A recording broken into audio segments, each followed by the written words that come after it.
இதுதான் ஒரு கும்பாபிஷேகத்துடைய அடிப்படை தத்துவம். அப்ப சுவாமிய நம்ம எப்படி வழிபாடு செய்யணும்? இந்த கும்பாபிஷேகத்தின் போது சுவாமி எங்கிருந்து எங்க வரார், நமக்காக அருள் பாலிக்கக்கூடிய அற்புதமான தெய்வத்தை நாம எப்படி வழிபாடு செய்யறோம் அப்படிங்கிறதா இங்க ரொம்ப முக்கியம். இப்ப கும்பாபிஷேகம் வரும் இல்லையா? இந்த கும்பாபிஷேகத்துல நாம செய்ய வேண்டிய விஷயங்கள் இருக்குங்க. என்ன அப்படின்னா, பாரதி அழகா சொல்வார், நிதி மிகுந்தவர் பொறுப்பு வைத்தார், நிதி குறைந்தவர் காசு வைத்தார், எதுவும் மற்றவர் வாய்ச்சொல் அருள் என்பர் பாரதி. இதுக்கு என்ன அர்த்தம்? நிதி மிகுந்தவர் பொறுப்பு வைத்தார். உங்ககிட்ட பணம் நிறைய இருக்கா, நீ அள்ளி கொடு. என்கிட்ட பணம் அதிகமாக இல்லைங்க அப்படியா, உங்ககிட்ட இருக்கிற காசுகள் கொடு. அந்த காலத்துல காசுகள் அப்படின்னா சில்லறைகளை கொடுக்குறது. இந்த 10 பைசா 25 பைசா நான் சின்ன வயசுல அதெல்லாம் செலவு பண்ணிருக்கேன். தாத்தா சொல்ற ஏதாவது வேலையை நான் கரெக்டா செஞ்சுட்டேன் அப்படின்னா எனக்கு தாத்தா ஒரு 25 பைசா கொடுங்க. நான் சின்ன வயசுல அதெல்லாம் செலவு பண்ணிருக்கேன். அப்படி காசுகள் தாருன்றார் பாரதி. உங்ககிட்ட அவ்வளவு அள்ளி கொடுக்க முடியாதா, காசுகள் தாரு. இல்லைங்க எங்களால எதுவுமே தர முடியாது, எங்க கிட்ட அந்த அளவுக்கு வசதி கிடையாது. வாய்ச்சொல் அருளீர் அப்படிங்கிறார். அப்படின்னா என்ன அர்த்தம்? வாய்ச்சொல் அருளீர் அப்படின்னா நல்லா இருன்னு வாழ்த்தணும். பணம் இருந்தா பணம் கொடு, காசு இருந்தா காசு கொடு, இல்லையா நல்ல வாய்ச்சொல் அருள். எங்களுக்காக இவ்வளவு கஷ்டப்பட்டு செய்வீங்கப்பா, நல்லா இருங்க, உங்க வம்சம் சேவமா இருக்கணும், சுபிக்ஷமா இருக்கணும் அப்படின்னு வாழ்க்கணுங்கிற அந்த அளவுக்கு இந்த கும்பாபிஷேகம் செய்த அத்தனை அடியார்களும் நமக்காக செஞ்சுக்கிட்டாங்க. அவங்களுக்காக செஞ்சுக்கிறாங்களா? கிடையாது. இந்த ஊருக்காக செய்யறது. சுவாமிங்க நிலையா இருந்து எல்லாரையும் ஆசீர்வாதம் பண்ணணும் அப்படிங்கிறதுக்காக செய்யற அற்புதமான செயல் இந்த கும்பாபிஷேகம். இப்போ நிறைய பேருக்கு ஒரு விஷயம் தெரியும். பொதுவா சிவாலயம் அப்படிங்கிறது யாரால் கட்டப்படும்? அந்த காலத்துல மன்னர்களால கட்டப்பட்டது சிவாலயம். சாதாரணமா சிவாலயம் எல்லாம் கட்டிட முடியாது.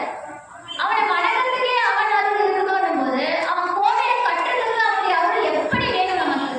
அப்ப நம்ம எத்தனை தலைமுறைகளாக நம்ம புண்ணியம் பண்ணிருக்கணும், எத்தனை தலைமுறைகளாக சிவபெருமானுடைய அருளை நாம பெற்றிருக்கணும். அப்ப அத்தனை விஷயமும் தாண்டிதான் ஒரு ஆலயம் கட்டுற ஒரு விஷயம் நமக்கு நடக்கும். இப்ப சிவாலயம் அப்படிங்கிறது தானா உருவாகாது. அப்படி எத்தனையோ தலைமுறைகள் புண்ணியம்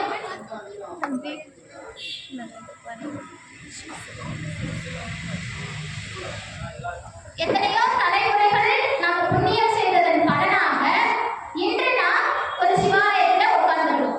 அவன் அல்லாலே அவன் தாழ் வணங்கி, அவனுடைய அருள் இல்லைன்னா அவனை வணங்குறதுக்கே நம்மளால முடியாது.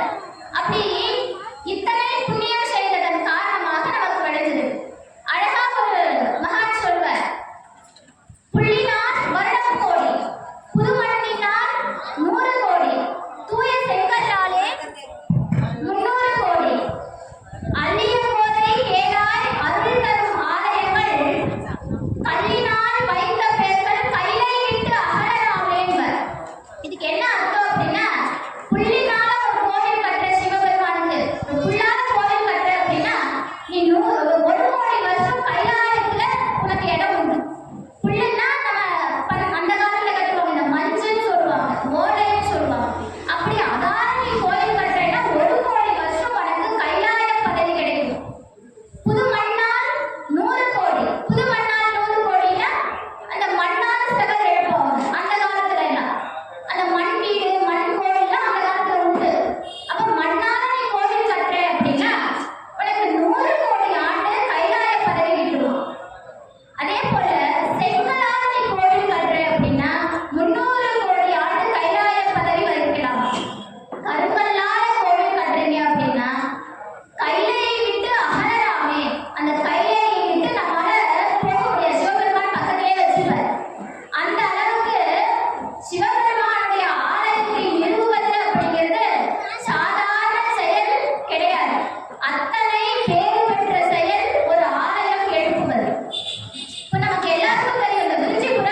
அறிவியல் எத்தனையோ இடத்துல தொட்டுடுச்சு.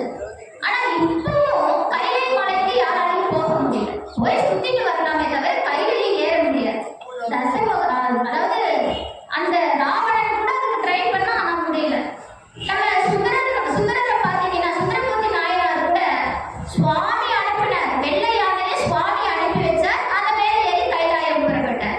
அதே போல சேரமான் பெருமான் சுந்தரமூர்த்தி நாயனாரோடு சேர்ந்து அவருடைய குதிரையின் மேல பஞ்சாட்சரம் மந்திரம் போதுறார், கைலாயம் புறப்பட்டார். அவ்வை பிராட்டி இந்த கைலாயத்துக்கு போறதுக்காக விநாயகர் வந்து ஹெல்ப் பண்றார். அவருடைய துணி கையால அவ்வை பிராட்டியரை கைலாயத்துக்கு கொண்டு போய் சேர்க்கிறார்.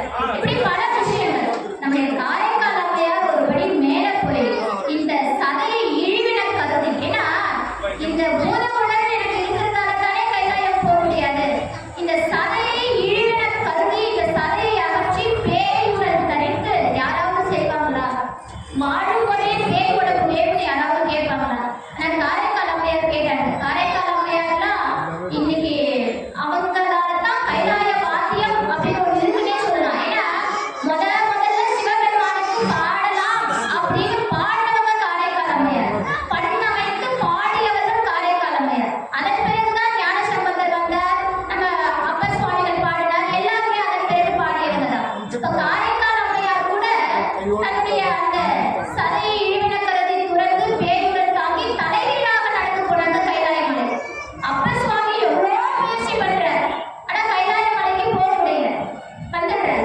இப்படி கைலாய மலைக்கு போகவே முடியல. இந்த கதையை ஒரு ஆகம தேசிகர் ஒருத்தர் உட்கார்ந்து சொல்லிக்கிட்டு இருக்காரு. அந்த சமயத்துல இந்த தீர்த்த யாத்திரை போன அந்தணன் ஒருவர், அவர் பேர் சாவித்திரன். அவர் என்ன செய்யறார், தீர்த்த யாத்திரைகள் புறப்பட்டு எல்லா நீர்நிலைகளிலும் நீராடி வரார். கங்கா, காவிரி இப்படி புனித தலங்கள்லாம் நீராடிட்டு வரார். அப்படி வரும்போது இந்த தலத்துக்கு வரார், எங்கே வழித்துணைநாதர் தலத்துக்கு வரார். அங்கே பாலாறு ரொம்ப பிரசித்தி பெற்றது. ஒரு காலத்துல பால் போல தண்ணி போனதால பாலாறு அப்படின்னு பெயர் பெற்ற போய் இன்னைக்கு பாலாறுனா பாழாறு ஆயிப்போச்சு, அந்த அளவுக்கு ஆயிப்போச்சு. அப்போ அந்த அந்த தீர்த்தம் அப்படிங்கிறது அவ்வளவு புண்ணிய தீர்த்தம் பாலாறு. இந்த ஆகம தேசிகர் என்ன செய்யறார், இந்த தத்துவங்களை சொல்றார். கைலாய மலைக்கு யாராலையும் இக வாழ்க்கை, அதாவது இந்த இம்மையில போக முடியாது. ஒருவேளை நாம் செய்யக்கூடிய புண்ணியங்களால நாம தேவர்கள் ஆனோம் அப்படின்னா அந்த உடலை வைத்துக் கொண்டு அடுத்த ஜென்மத்திலே கைலாயம் போலாம் அப்படின்னு அந்த தேசிகர் சொல்லிட்டு இருக்கிறார். ஆனா அந்த அண்ணனுக்கு அந்த உடன்பாடு இல்லை. அப்ப அவர் வெகுண்டு எடுத்து சொல்றார், தேசிகரே இதுல எனக்கு உடன்பாடு இல்லை. சுவாமி இம்மையிலேயே எனக்கு பர சௌபாகியத்தை கொடுப்பார் அப்படிங்கிற நம்பிக்கை எனக்கு இருக்கு அப்படின்னு சொல்லிட்டு வந்துடுறார். அப்ப போய் வழித்துணைநாதர் கிட்ட ப்ரே பண்றார், வழிபாடு செய்யறார். வழித்துணைநாதர் சொல்றார் கனவுல தோன்றி, நீ என்ன பண்ண, பாலாறுல போய் குளிச்சுட்டு காலையில வந்து என் முன்னாடி நில்லு, உனக்கு கைலாய காட்சியை கொடுத்து கைலாயத்துக்கு கூப்பிடுகிறேன் அப்படின்னு சொல்றார். அதே போல அந்த சாவித்திரன் அப்படிங்கிற அந்தனர் அங்கே பாலாறுல குளிச்சுட்டு சுவாமி